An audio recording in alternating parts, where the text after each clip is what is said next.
On today's World Insight with Tian Wei. So if the failing New York Times has an anonymous editorial, can you believe it? Anonymous. The White House resistance. Will this be a needle in a haystack for Trump? And on tonight's episode of Game Changers, Uli Sigg, the largest collector of Chinese contemporary art in the world, talks about his front row seat to dramas in a fast-changing China. I think the public must go with an open mind and must sometimes find their own access to it and maybe do like me. For me, art is like vacationing in my own head.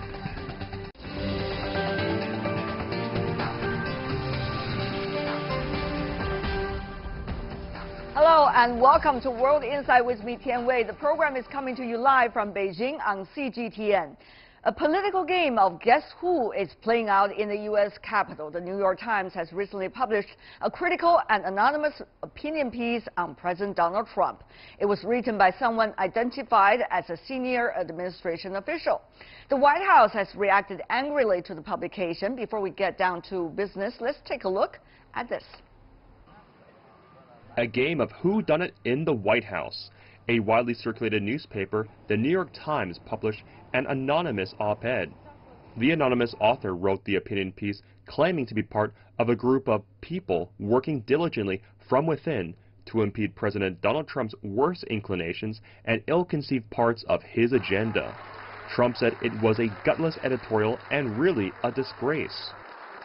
Nobody has ever done in less than a 2-year period what we've done. So when you tell me about some anonymous source within the administration, probably who's failing and probably here for all the wrong reasons, no. And the New York Times is failing. If I weren't here, I believe the New York Times probably wouldn't even exist. And someday... Trump also tweeted treason. He described it as an issue of national security and asked the U.S. Justice Department to find out who wrote the piece. The op-ed has put Washington into a political guess-who game as dozens of Trump administration officials lined up denying responsibility. U.S. Vice President Mike Pence, suspected by many as the anonymous senior administration official, echoed Trump's remarks to the article. He said no one on his staff was involved with the New York Times piece and also denied involvement in discussions to invoke the 25th Amendment to oust President Donald Trump, as the opinion piece claimed. The Times op-ed follows many articles since Trump's inauguration that have depicted turbulence inside the White House, and it seems the anonymous writer will remain at large.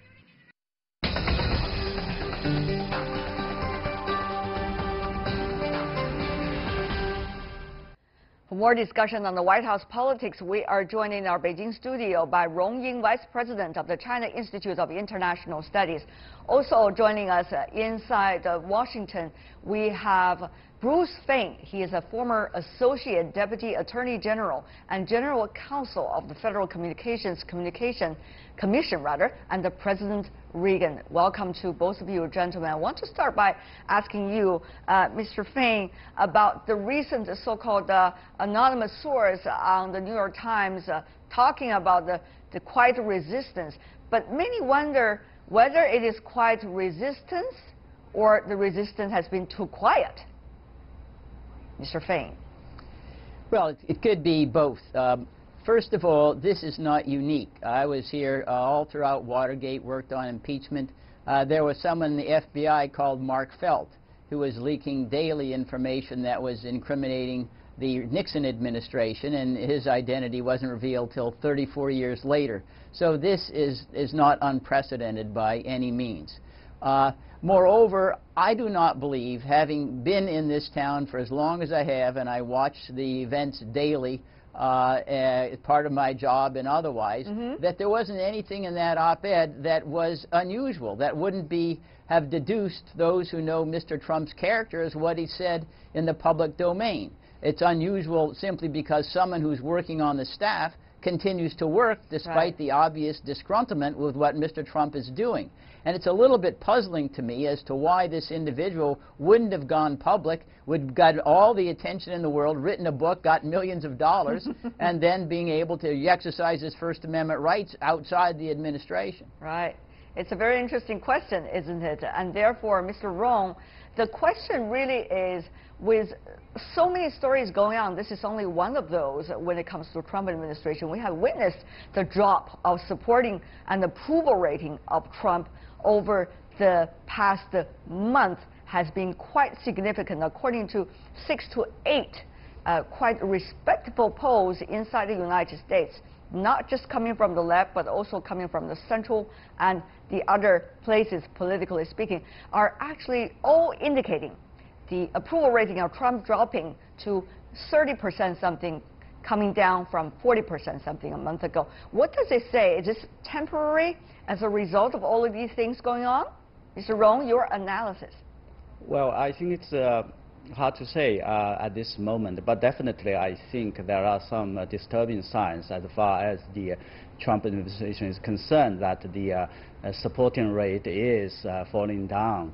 But of course, I think there are many factors, I think, contributing to this development. First of all, I believe that the past summer has been pretty rough for President Trump and his administration.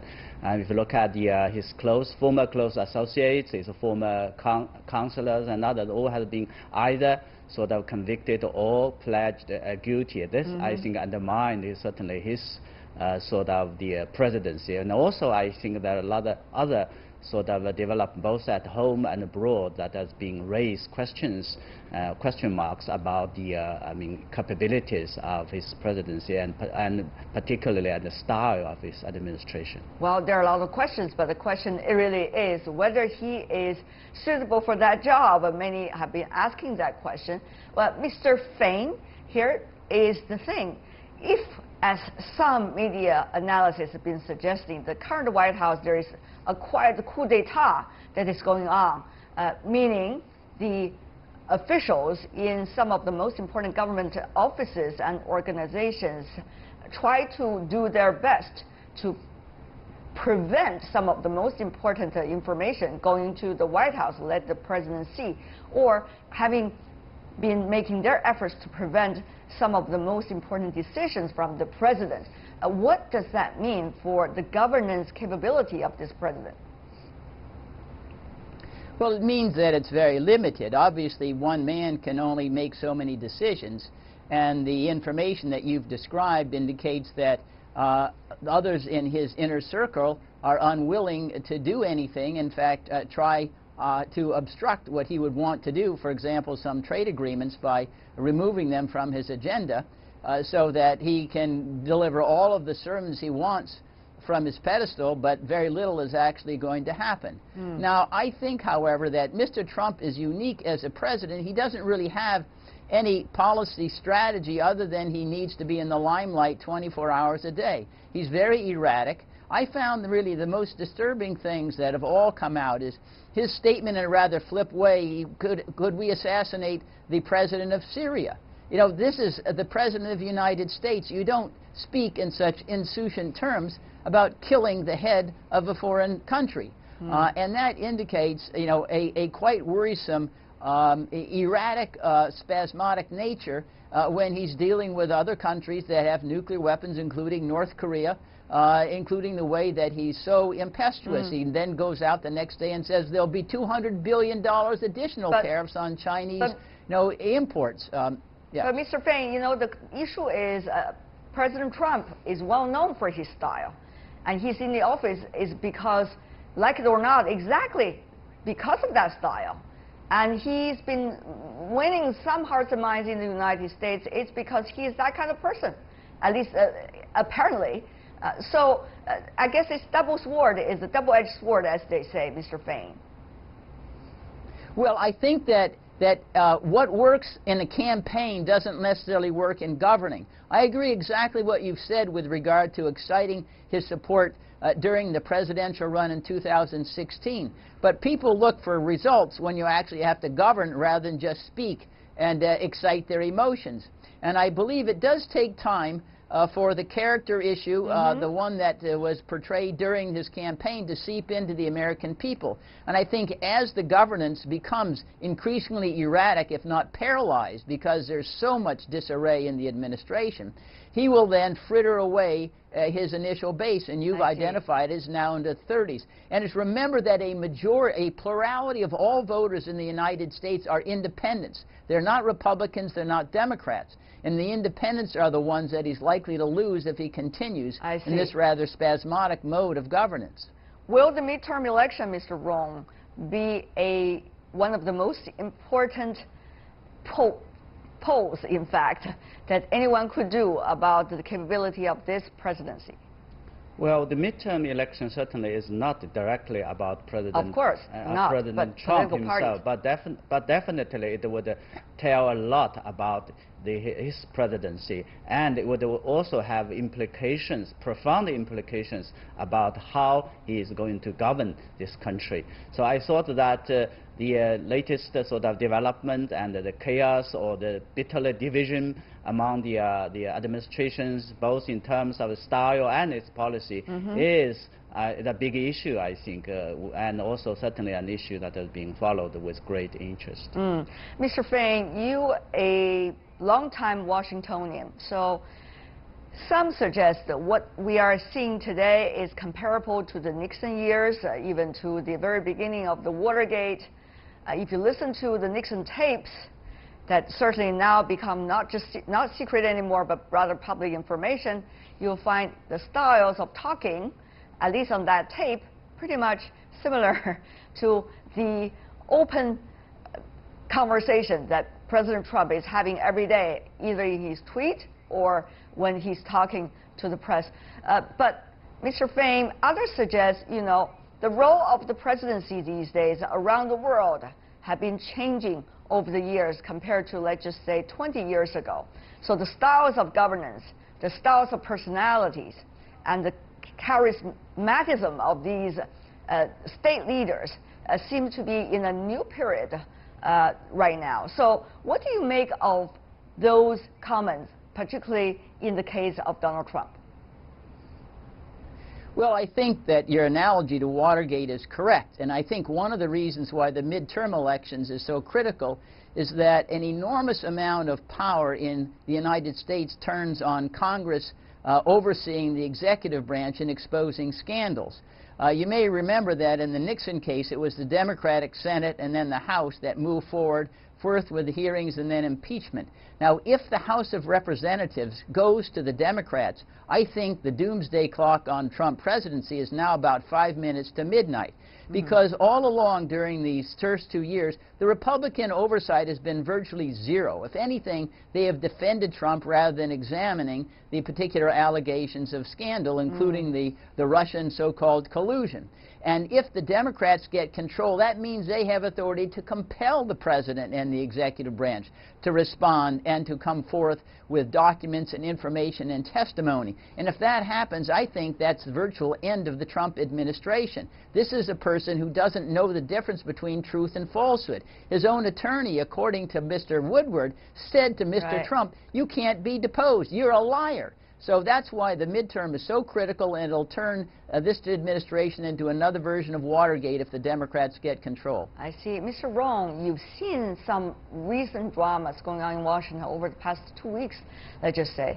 You've got the book of coming from the earlier Watergate well-known journalist. Now the book Fear is out, bestseller in many countries. You've also got the eulogies to earlier former presidents, President Obama, President Bush, give at the funeral of John McCain, and also the one that delivered by John McCain's daughter, together with the recent op-ed piece in the New York Times, according to so-called anonymous source in the White House. So what does all of this mean, one layer after another? Is the United States, is Washington now in a soul-searching period of time about the governance that they had over the past few years, or this is pure political fights?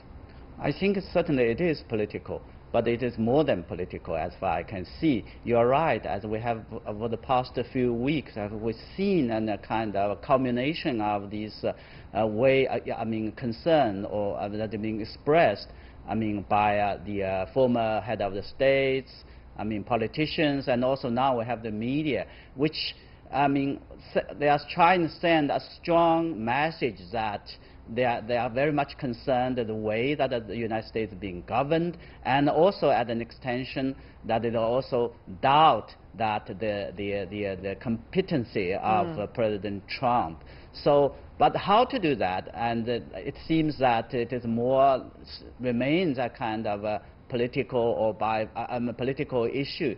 So all in all, we will see that how certainly the midterm election is going to a big sort of a mark that would see how much I think the U.S. politics can make a self-correction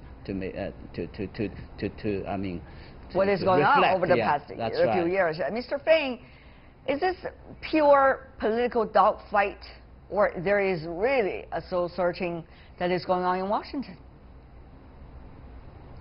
No, it's more than a political dogfight, although that's inherent in politics.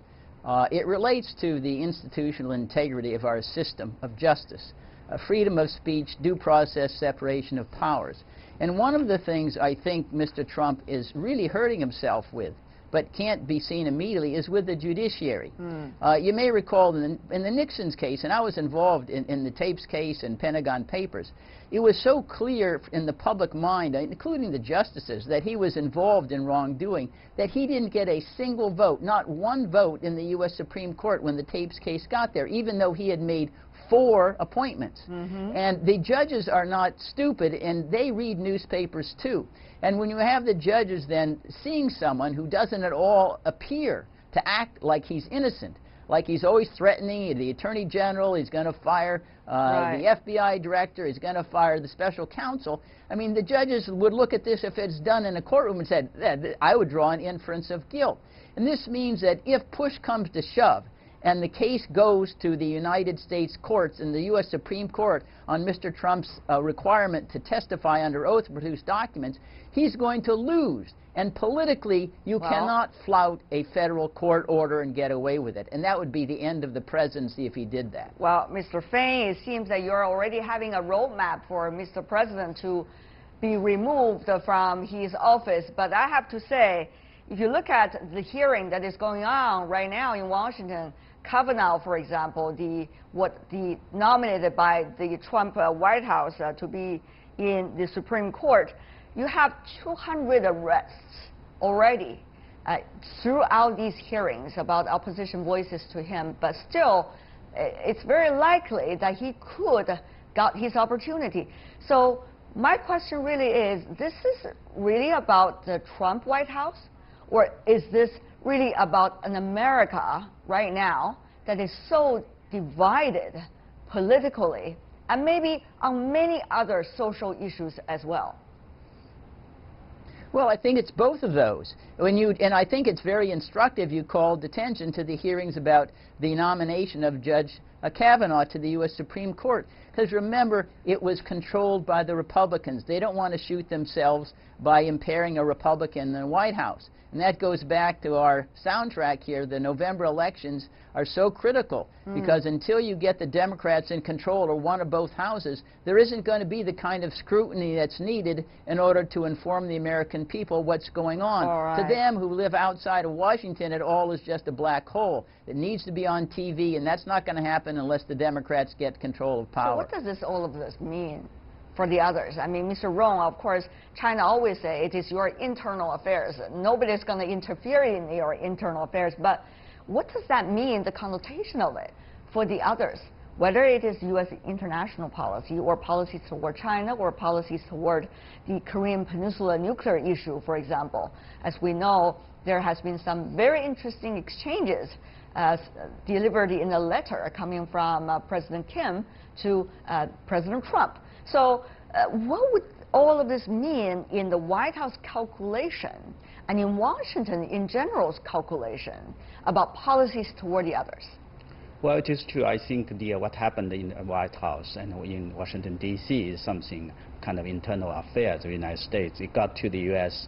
American voters to decide, and certainly China does not feel in a position appropriate to, to intervene or to make comments on that. But having said that, I think the United States, being the sole superpower, has a strong, such a kind of a responsibility, and of course had whatever policies or whatever the way or style of the administration is conducting its policies will have huge implications not only for the United States but more importantly for the world, at large. And the regional issues you mentioned, like North Korea's nuclear issues and also its relationship with countries like China, has been definitely affected by that. Yet I think it goes two ways, of course. On the one hand, it's kind of uncertainties, unpredictabilities that has been raised, causing a lot of concerns.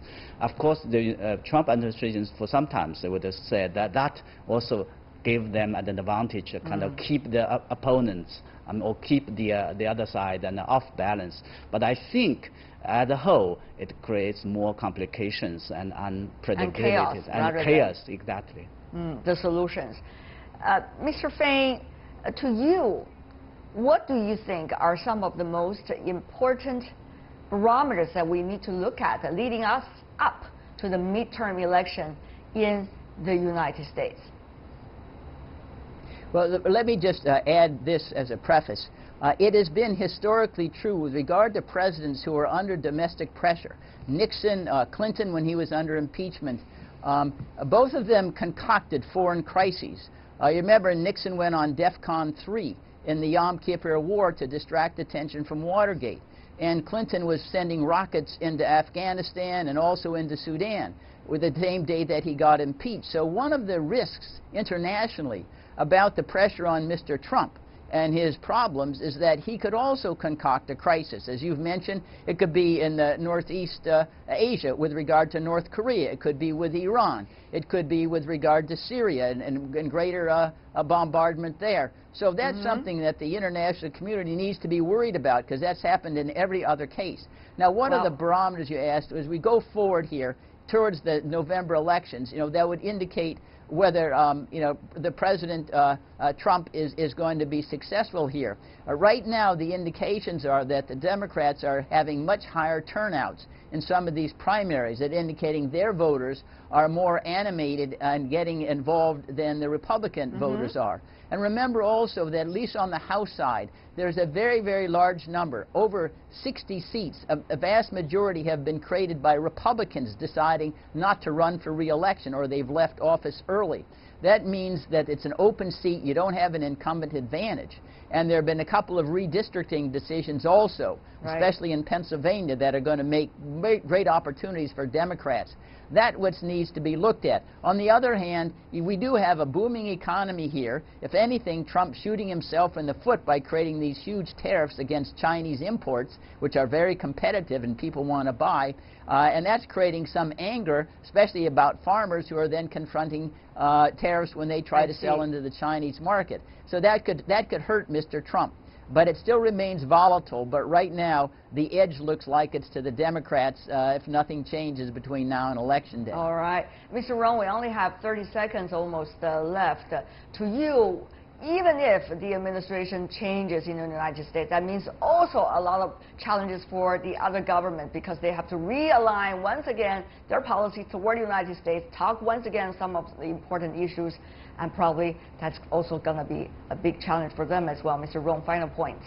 Yeah, definitely. I think for countries like China, we are looking and watching what is happening there and try to understand the implication. But more importantly, I think as far as China is concerned, we're just to do our job as planned and well. This is, I think, the most important thing I think China should do. All right. Everybody should have their own smart choices. Thank you so much for being with us, Rong Ying and Bruce Fang. Really appreciate, gentlemen, for being with us. Thank you. And you're watching World Insight with me, Tian Wei. Still to come on our program. On tonight's episode of Game Changers, Uli Sigg, the largest collector of Chinese contemporary art in the world, talks about his front row seat to dramas in a fast-changing China.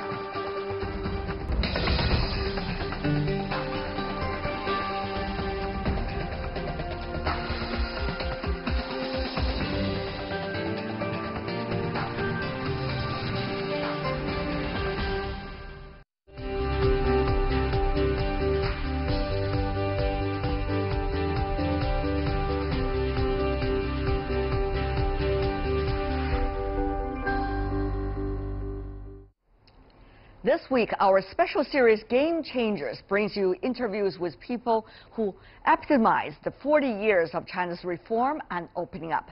Today, let's meet Uli Sigg, who, despite his low-key personality, has never been able to hide his passion and interest towards China for the past 50 years. Before we hear his views toward China's progress, let's learn more about him first. Uli Sigg is a Swiss famous as an avid collector of Chinese contemporary art. But it was business, not art, that first brought him to China. As an employee of the Swiss company Schindler Elevators, he arrived in Beijing in the late 1970s to establish what would later become the very first joint venture between China and the outside world. This first-hand knowledge of China led to his appointment as Swiss ambassador in the late 1990s, and during his return, further broadened his understanding of the old country. In particular, he watched Chinese contemporary art flourish through the years and began seriously collecting China art pieces. At its height, his collection consisted of around 2,300 works. Thanks to him, Chinese contemporary art is more known to the world.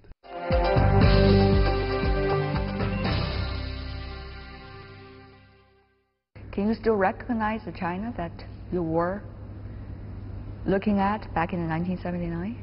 It was a country very poor, an economy of scarcity. Everything was in short supply. That was my first dominant impression. The people just in green and blue, and no cars. Kindness of Chinese people, and sometimes the rudeness amongst each other, they all continue to exist. You are used to it, I guess. I'm very used to it. I have been object and subject as well of this behavior. But 1979, first a joint venture between China and a foreign country. What was it like for you to work out a business plan with your Chinese partner? We are speaking of the very first days of the open door policy, and at that time it was a mere declaration. There were no facts yet. Actually, we were the first ones to set facts. You were this specimen. Actually, right? I was the specimen. Right? I was a life experiment, how to do this. What were the biggest fights you had with your Chinese partner? The first fight I remember was, what's a company? You know, there had not yet been any legal framework for what a company is. Does it have a board or a chairman or shareholder meeting? Who is taking decisions? How is a profit and loss statement made? How do you arrive at the bottom line? Is there a tax? What kind of tax? Everything up for negotiation. And then the real fight, what's ownership in China? And how do we define this? Do I actually own something in China of an entity, of a factory, or I have just some very vague right to something in China? All these issues had to be cleared and were a matter of negotiation and fighting. In the end, it was a negotiation rather than anyone, purely insisting on a point of view. And what was the Swiss strategy? First, we had to establish that we are decent human beings, and once you get across this hurdle, you have an open communication. But sometimes it takes a Swiss, right, to do it. I mean, your country is well known to be neutral, while at the same time recognize China, establish diplomatic relations with China, one of the very few Western countries. It did in fact help, and it helped because of what you just mentioned, our early recognition of China, and it did help because we are the most globalized country in the world. We have a long history of doing trade, of investing abroad, and we must do it in a Swiss way. We are not a power, not a superpower. We have to do it on the same level, eye to eye. Later, you became the Swiss ambassador to China. That, of course, is a very different work path, I would assume. True. We in Switzerland do not have this practice of political appointee or the like. So this was a first to bring someone from the very outside into the position of ambassador. So again, I was a life experiment, I guess. And the reason why I had been appointed was very much my experience in China with creating this very first joint venture and the things around it and knowing the Swiss economy very well. So that's how I came here. In the early days, the Chinese in their communication still suffered from some kind of minority complex, shall we call it that.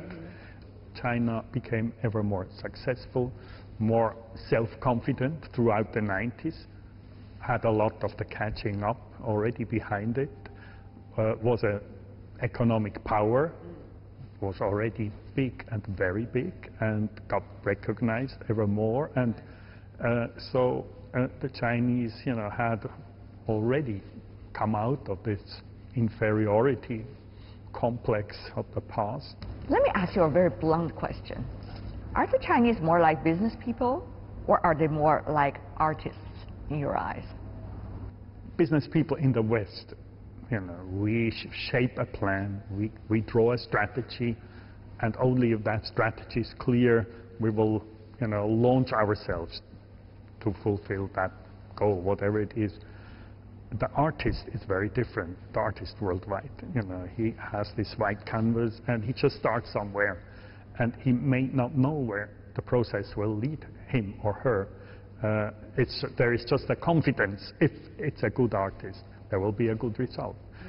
So I see the Chinese business people in particular more in that artist type procedure.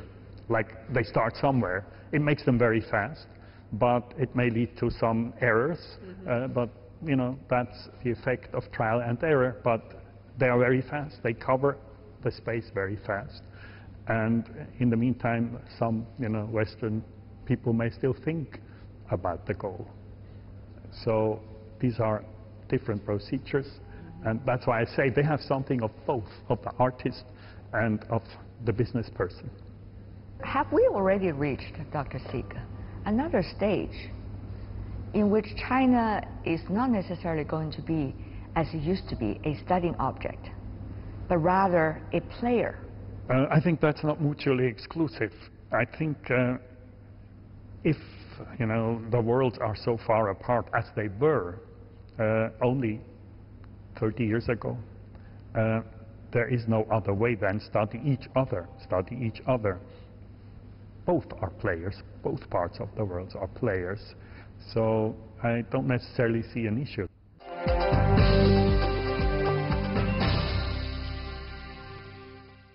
You have collected over the years more than 2,000 pieces of Chinese contemporary artworks.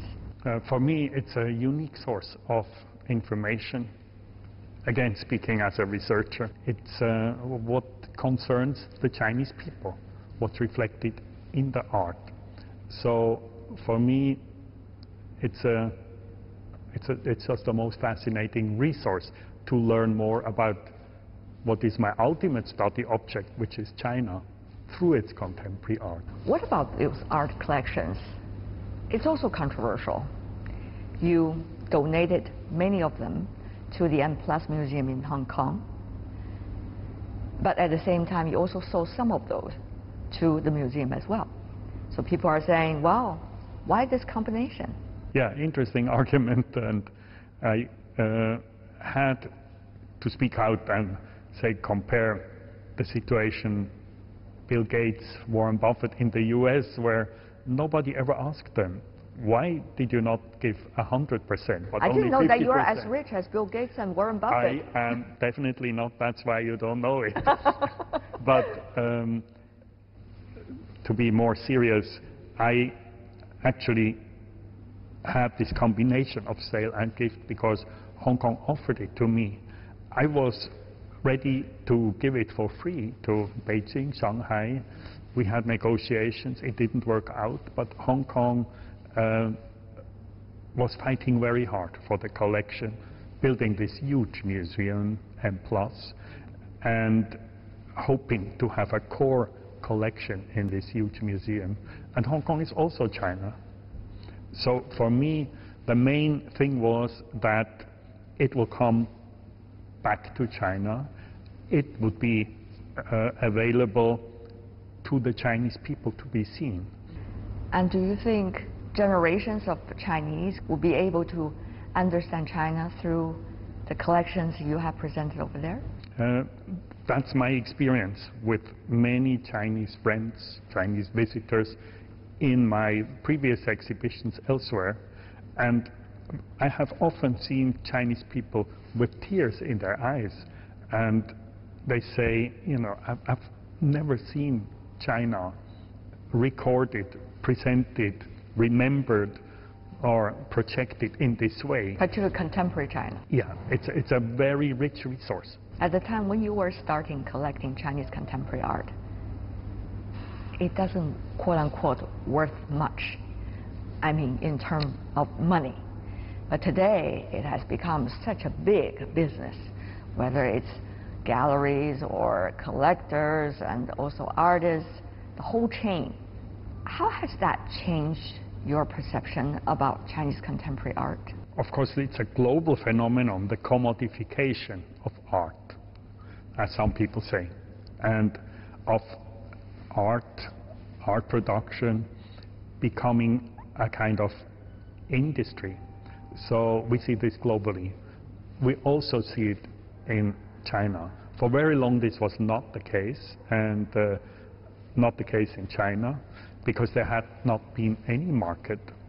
And that is what idealists, you know, consider the pure art making. There is no commercial element to it. The fact that there is a commercial aspect to art does not necessarily mean that the art is less interesting or less meaningful. They don't?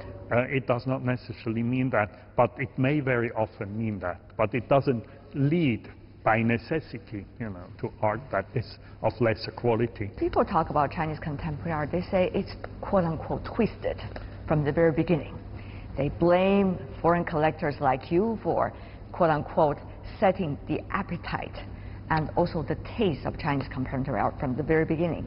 And then it comes to the very commercialized stage in which there are a lot of more Chinese collectors, and now it reached the stage the world extremely interested in China, therefore all these artworks, whether good quality or bad quality, become hotcakes for everyone. Well, there is some of all of that.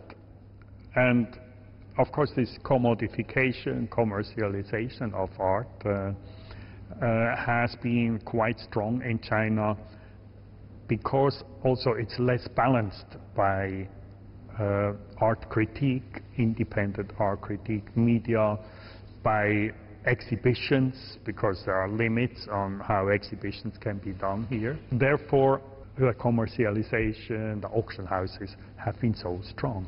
So if you ask me how to remedy this, I created, that's my humble effort, the Chinese Contemporary Art Award, to not necessarily solve all these issues, but to point the finger to these issues, and also an award for independent art critique, so that people would be aware of this situation. Everyone has to contribute to do more. The artists also have to create art which is accessible by a Chinese audience who is not so sophisticated or used yet to see contemporary art as a Western audience may be. That is a contribution they must make.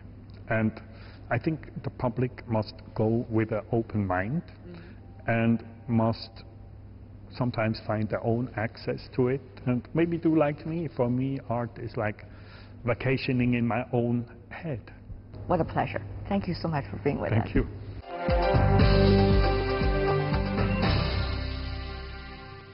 Uli Sigg, the former Swiss ambassador to China and the largest collector of Chinese contemporary art in the world. In our series Game Changers, we look at pioneers who epitomized the spirit of China's 40 years of reform and opening up. And that is all the time we have for today. If you'd like to see more, try to find us World Insight CGTN into your search engine or check out our YouTube channel. You can also follow us on Twitter, Facebook, and Sina Weibo. From me, Tian Wei, and everyone on the World Insight team, thanks for watching.